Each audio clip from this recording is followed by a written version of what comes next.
Salut les amis, j'espère que vous allez bien. Bienvenue pour cette nouvelle vidéo. Comme d'habitude, plaisir énorme d'être avec vous aujourd'hui. Encore une fois, désolé pour le background, désolé pour le fond. Je suis en plein déménagement, ça va changer, il va y avoir plein de choses. Voilà, pour le moment, c'est Beyrouth, c'est le bordel chez moi. Donc voilà, on a fait super simple, mur de briques façon Manchester United, Old Trafford. Bref.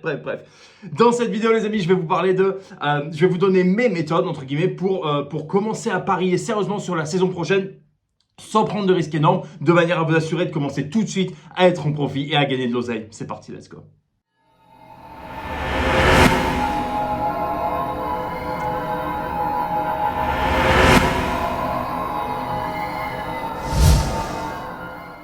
Ok, on va se la faire courte, on va se la faire simple. Déjà, pourquoi est-ce que je fais cette vidéo maintenant et pas tout au début de la saison? Là, je finis cette vidéo, on est le 4 juillet, indépendance américaine, magnifique, bref, peu importe. Je vous fais cette vidéo maintenant en fait parce que là, je commence à voir déjà des offres de VIP dégueulasses, des offres de personnes qui vous disent commencez à vous gaver dès le début de la saison, grâce à moi. Voilà, abonnez-vous maintenant, c'est un discount, etc.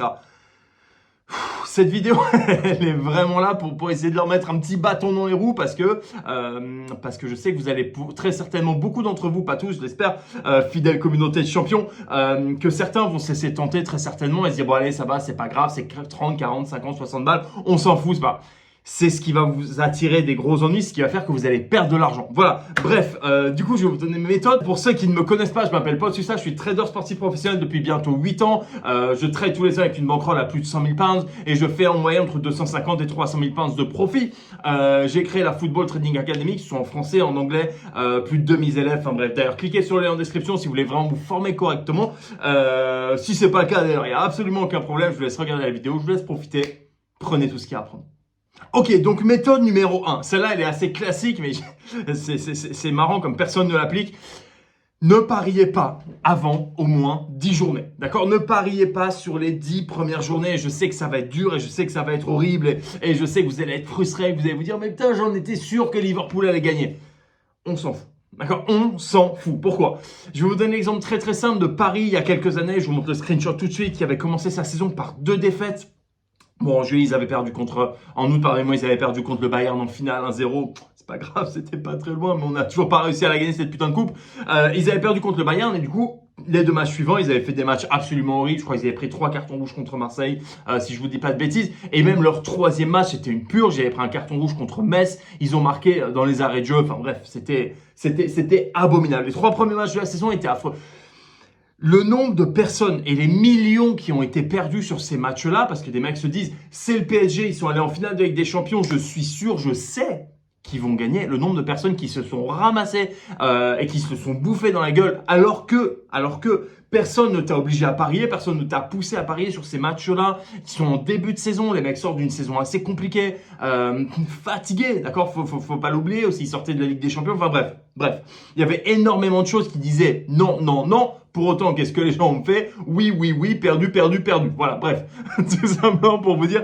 Donc voilà, en fait, c'est une des règles principales que j'ai et que j'applique. C'est-à-dire qu'avant 10 journées, terminé, je ne parie pas dans 99% des cas. D'accord? La deuxième règle, celle-ci, elle va s'appliquer vraiment aux très grosses équipes qui ont eu suffisamment de temps de repos et dont les effectifs n'ont pas bougé. D'accord? J'entends des équipes telles que Liverpool, Manchester City, même pas le Barça, le Real potentiellement et encore, d'accord, vraiment une minorité d'équipes, le Bayern avant que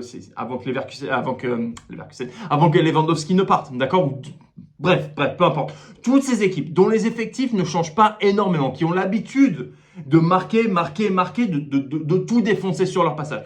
Ces équipes-là, on va pouvoir les considérer, mais d'une manière très particulière, sur de l'over uniquement. Pour ceux qui ne savent pas, ceux qui ne connaissent pas, c'est pas grave. Il y a d'autres manières de parier que faire les 2 équipes marquent, pari horrible, ou over 1,5 but en début de match, en espérant, en croisant les doigts. Non, en faisant du live uniquement, en regardant bien ce qui se passe, en faisant bien attention aux statistiques en live.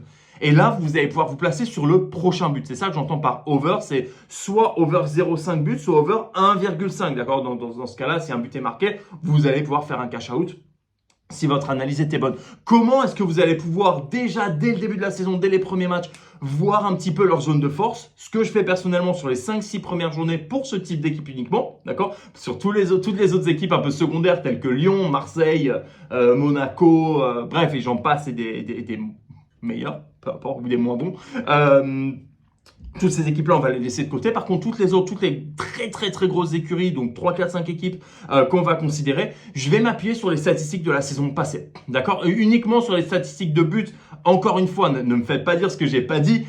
Ne vous placez jamais sur Manchester City gagnant, Paris gagnant, Liverpool gagnant. Non, on s'en fout en fait. Le but, c'est de gagner de l'argent. On est d'accord? Donc le but n'est pas de spéculer. Pourquoi est-ce que j'attends 10 journées en général? Parce que c'est un petit peu comme la bourse, et j'en parle assez souvent, et j'en parle beaucoup avec mes élèves. C'est de prendre le marché à réaction. C'est pas d'anticiper un mouvement en se disant si ça gagne, je deviens riche. Non, pas du tout. En fait, l'idée, c'est de voir le marché qui est en train de nous donner une tendance. Donc là, en l'occurrence, au bout de 5-10 matchs, ok, on voit qu'il commence à être costaud, on voit qu'il commence à marquer à ce moment-là. On voit que quand ils sont menés au score, ils ont tendance à revenir très vite. On voit, voilà, tout ce genre de petits détails, toutes ces petites statistiques qui vont faire que je vais pouvoir me placer, qui vont faire que, ok, tiens, là, ça commence à être intéressant et j'ai des bases solides, d'accord? On n'est pas là pour dire telle équipe va gagner sur son premier match de la saison quand les mecs reviennent de Bora Bora et qui sont encore tout bronzés, d'accord? C'est pas l'idée qu'ils ne sont pas entraînés pendant 3 semaines et demie. Bon, bref, peu importe. Donc voilà, ça va être ma stratégie. Pour les très grosses écuries, ça va être de me placer potentiellement même sur les 2-3 premiers matchs, d'accord? C'est pas grave, c'est pas idéal, mais c'est pas grave. Sur des marchés d'over uniquement, donc en allant chercher le but supplémentaire. Et bien sûr, en allant regarder quand même, en gardant dans un petit coin de sa tête les statistiques de la saison passée. Dernière petite chose, dernière petite technique que je vous donne, c'est cadeau, petite cerise sur le gâteau, sur la forêt noire. Ne vous placez pas sur des late goals. Je sais que le late goal, c'est ma spécialité, c'est ma stratégie de prédilection que j'aime par-dessus tout et qui fait que j'en suis où j'en suis aujourd'hui. D'accord? Pour ceux qui ne le savent pas, je vous laisse aller regarder un petit peu mon bilan sur le site, etc. Vous verrez tout, mais c'est ce qui fait que aujourd'hui, je suis aussi profitable, c'est de me placer sur des buts en toute fin de mi-temps ou en toute de première ou de deuxième mi-temps, d'accord? Et d'aller chercher des très grosses cotes. En général, cote minimum à 6, 7, 8, 9, 10, etc. Plus c'est gros, mieux c'est. D'accord? Donc, in fine, ne vous placez pas sur ce type de pari. Pourquoi? Parce qu'en fin de mi-temps, en fin de match, je viens de vous en parler du fait qu'il y a un manque de rythme et un manque de conditions physiques, d'accord? Va faire que les joueurs ont tendance très souvent, pas systématiquement, mais très souvent en début de saison, ont tendance à vraiment sous-performer. Donc, on ne se place pas sur des stratégies de late goal. Idéalement, aller chercher les buts au milieu des mi-temps, c'est ce que je fais et avec pas mal de réussite, je ne vous le cache pas, depuis pas mal d'années. Voilà les amis, encore une fois, vidéo pas très longue, petit récapitulatif pour les équipes du haut de tableau, mais quand même relativement moyenne, tous les pétards mouillés des débuts de saison, on ne se place pas avant 10 journées parce qu'on attend des statistiques solides. Deuxième cas de figure pour les très grosses écuries dont les effectifs n'ont pas beaucoup changé, d'accord, qui sont potentiellement même renforcés de manière offensive, mais qui n'ont pas perdu de joueurs clés. Sur ces équipes-là, on peut se placer dans les 3, 4, 5 premières journées. Par contre, sur des stratégies d'over uniquement en attendant un but, en regardant bien les statistiques de la saison passée, et en ne se plaçant pas sur des late goals. Voilà les amis, j'espère que ça vous a plu. Petite vidéo courte juste pour vous donner quelques clés. Ne partez pas sur tout et n'importe quoi. D'accord? Là encore une fois, je vous en reparlerai. Je vais faire une vidéo dédiée à monsieur Maxence Rigotier, d'accord, qui vend des formations et des clubs VIP pro, etc. En veux-tu, en voilà, dans tous les sens. Mais qui a fait moins 65% l'année dernière sur son lay 0-0. Vous allez avoir des grosses offres pareil sur son lay 0-0 parce que la saison va reprendre. Regardez bien ce qui s'est passé, c'est très chaud. On peut parler de variance un petit peu, on peut dire que les résultats baissent et c'est normal et ça nous arrive à tous, d'accord, d'avoir 1 mois ou 2 mois, même 3 mois parfois, c'est rare, mais même 3 mois parfois, un petit peu en dessous, un petit peu compliqué. Par contre, sur toute une saison, se prendre un 65% de perte dans la gueule, sachant qu'il fait en général, il dit, entre guillemets, faire en général à peu près 20% par an, c'est chaud. Il lui faut un bon 3 ans pour remonter, 3 ans idéaux. Donc c'est très compliqué. Voilà, bref les amis, encore une fois, je vais pas vous saouler avec tout ça, je vais faire une vidéo dédiée. Croyez-moi, je vais bien m'amuser. Il y a plein de vidéos qui arrivent, donc n'oubliez pas de vous abonner. Également, petite note très rapide, vous avez très certainement dû recevoir des emails, si c'est pas le cas. Promo exceptionnel sur la formation pour encore 48 heures, il me semble, à l'heure à laquelle je vous filme cette vidéo. Donc voilà, profitez-en. Encore une fois, cliquez sur le lien juste en dessous. Envoyez-moi un message, envoyez-moi un mail, on s'appelle, etc. Voilà, je vous explique tout, ça me fait plaisir, c'est pour moi. Et puis voilà, les amis, quoi qu'il en soit, faites attention à votre position. Bon trading, faites de l'oseille.